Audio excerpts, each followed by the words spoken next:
College football. We'll keep talking college football. We had the coaching carousel that just went down. So, like I said, Venerables and Kelly and Riley's and the Cristenballs and Freedmans, all these new head coaches. And so we got other jobs to fill. But the weekend, what really went down was championship weekend. So, of course, the College Football Playoff Committee has now made their decision on who's going to play where. We'll talk about that in just a minute. But the first thing is that we had some games that were some expected, some not expected. So, like, first off, we had the number one Alabama Crimson Tide playing against, number one Georgia Bulldogs playing against the number three Alabama Crimson Tide. I think it's one of those two. Yes, three. They were three at the time. And Alabama beat the dog shit out of them.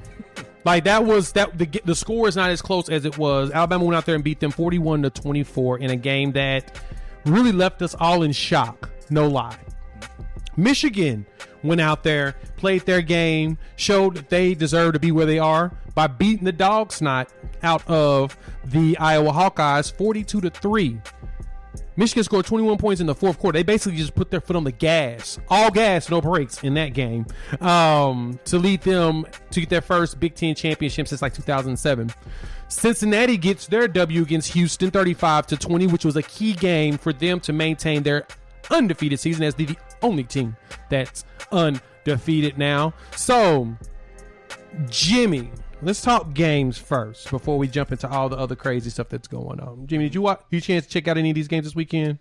Yes, I did. I didn't watch a lot of Iowa, Michigan because I wanted to see the Pittsburgh quarterback Kenny Pickett, who I think is going to be a top 5 pick in that meaningless championship game. Well, not meaningless, not to the players. Did you see him fake the slide?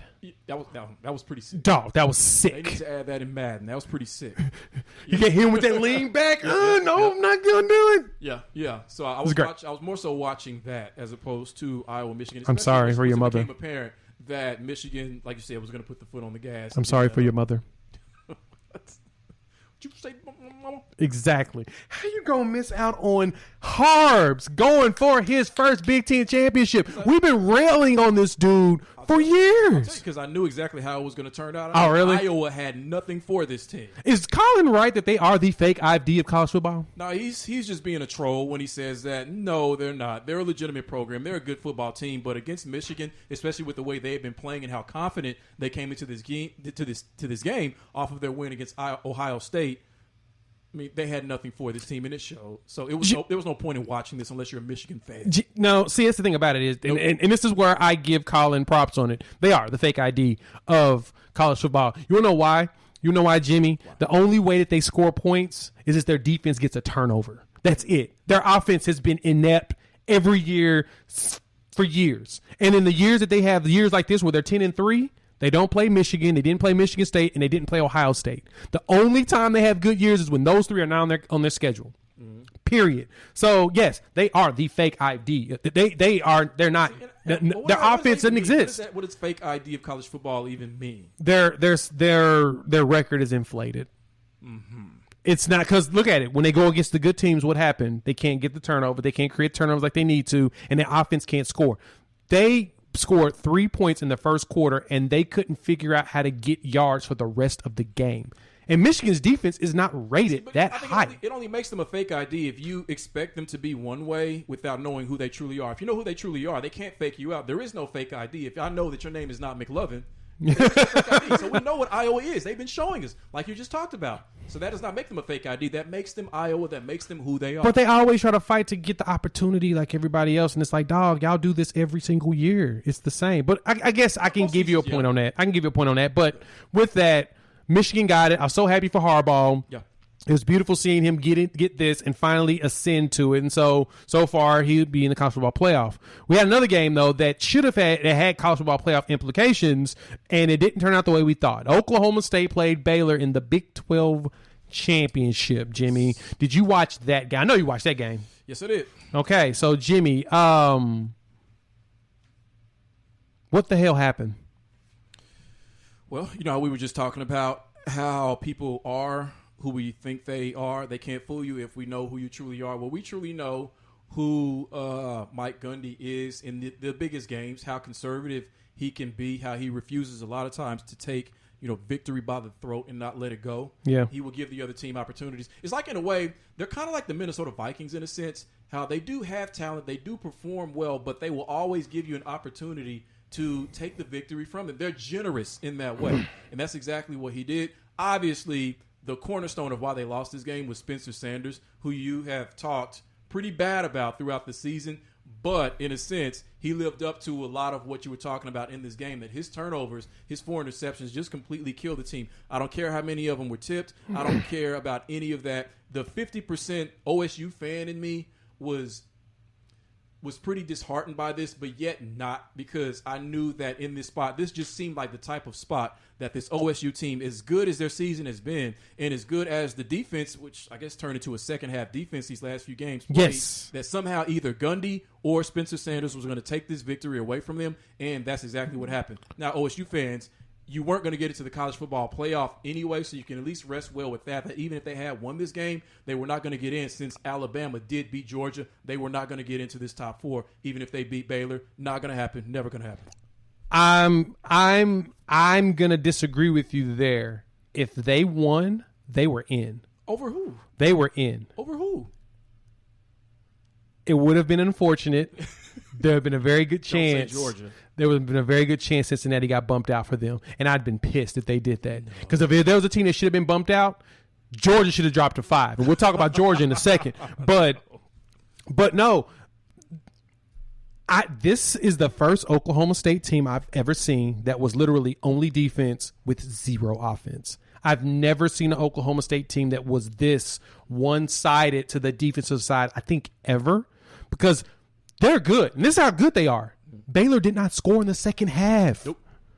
And they lost. Yep. Even with Spencer Sanders throwing 4 interceptions. Like to me, first half, the first thing I tweeted out during the first half is that this is not the Oklahoma State defense I expected. This is pretty disappointing. And I was like, all right, let's see if you're going to be a second half defense. And sure enough, what they do, second half, 0-0. So they adjusted beautifully. So Jim Knowles, their defensive coordinator, you did your job. This is on Gundy. So the question now is should Oklahoma State go ahead and start looking at moving away from him? Because your offense was so inept that you couldn't win a game when your defense did all the work. You scored 10 points in the second half, and you still couldn't win this game. That's an interesting question. I have not entertained that because he has been so entrenched in this program. It's almost like, in a sense, he is Oklahoma State football in a way. Like he's the face of the program. So I have not thought about that. I don't know what the pulse of OSU fans are. I haven't heard that from any of them. But if you keep getting into these types of spots, and because you're OSU, it's only going to be so often that you're in this spot. What, maybe once every 7 or 8 years you have a legitimate chance to be in that top 3, top 4. So you can't afford to lose these games like this. It's one thing if you go out there and you're giving it all. I mean, obviously you gave it all on defense, clicking on offense. If you get beat by a better team, you get beat by a better team. You have to live with that. Yep. But to lose it like this, when they gave you every opportunity, you turn you turn Baylor giving you every opportunity to win this game into you returning the favor and giving Baylor every opportunity. You're welcome. That they wanted to win the game. It's all yours, guys. Yep. You can have it. So it's incredibly disappointing. Again, you have the defense. You look forward to how they're going to look next season, but something definitely has to change as far as this, I guess, this culture of conservatism or this culture of being okay with the leader of your offense making these types of mistakes and not being willing to do something drastic like a Nick Saban would. Like, oh, he's playing that way, biggest game of the season, yank him out, put somebody else in. I don't know who's behind Spencer Sanders. That probably says a lot that they didn't, but you cannot continue to lose games like this. Nope, you need to get your skills positions back. And for some reason, that's the one thing y'all can't do is get the offensive skills positions like you used to, but defensive you can. But Bama beating up on Georgia. I'm sorry. We're eating crow here. We were excited about Georgia walking in, only giving up 66 points this season. Yeah. Hadn't given up 10 touchdowns the entire year total combined. Jimmy, their average, they were averaging, what was that, like 6 points a game they were giving up? Yeah. Tennessee scored 17 points on them. And I told y'all, if Tennessee scored 17 points on them, I had a little bit of concern. Because that means that if you go against an actual prolific offense, there is a chance that Georgia might not be as good defensively as we think. Alabama scored 24 points in one quarter. 1 quarter. That Jameson Williams. Oh my God. How does Alabama keep finding these guys that literally are unguardable? Every year they have a wide receiver that you cannot guard. 2 of them. Michi, who unfortunately has torn his ACL and he's done for the year. But Williams, you cannot guard these guys. And then Bryce Young, I mean, I think he may have won the Heisman. I think you mentioned that. It's it. So to me, I am disturbed that they went ahead and gave Georgia this spot. I get that Georgia has built up equity this year. Yes. But they haven't played a single prolific offense besides Tennessee's to where we should actually think that they were as good as they are. I mean, the fact that they dismantled them this easily. And then, of course, their quarterback is still who? Stetson Bennett. Didn't I tell you that? Didn't I tell you that was going to be a problem? Is that y'all quarterback Stetson Bennett? Why can't Kirby Smart use any of his 5-star quarterbacks? Stetson was a walk-on. Why can't he use his 5 stars? I guess JT Daniels is done. He must be physically unable to perform. He must be on the PUP list if he's not playing. But Jimmy, did you watch this one? I did. I watched the majority of this game, of course. Georgia's frauds, aren't they? No, they're not frauds. They're just Georgia. It's like in this game, again, it seems like the theme of this weekend is people realizing who they really are. Alabama realized they were Alabama in this game because this Alabama team, they felt different than they looked any of the games this season. Obviously, they were still really good, still in the top 4. Right. But they remembered who they were, and Georgia remembered who they were as well. That we're Georgia, we're good, we've had a really good season, we can compete against the top 4, top 5. But against Alabama, if this is Nick Saban against Kirby Smart, who he has not lost against, we're still little brother to them in the SEC. They realize that. Yeah. Because Alabama made them remember who they were after they remembered who they were. I guess Bama walked in there and said, we look good, we smell good, we're going to walk here and be good. Mm-hmm. Damn, that's just so bad, Jimmy. And Bryce Young, who we all expect to win the Heisman, to throw for, 421 yards, 3 touchdowns, fantastic performance. That's what's baffling to me as a redshirt freshman. It's like practice. It's almost like that Georgia defense was not even there, but that they were somebody else wearing Georgia jerseys. But were they really there? They competed, yes. I mean, but were they really there?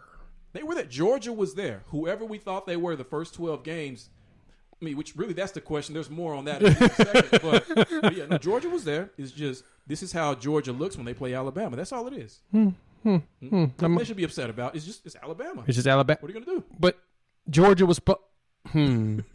Okay. Yeah. Okay, sure. We'll say Georgia was being Georgia. Mm-hmm. But that's still a concern to me that they got dismantled so easily, Jimmy. Yes, they did.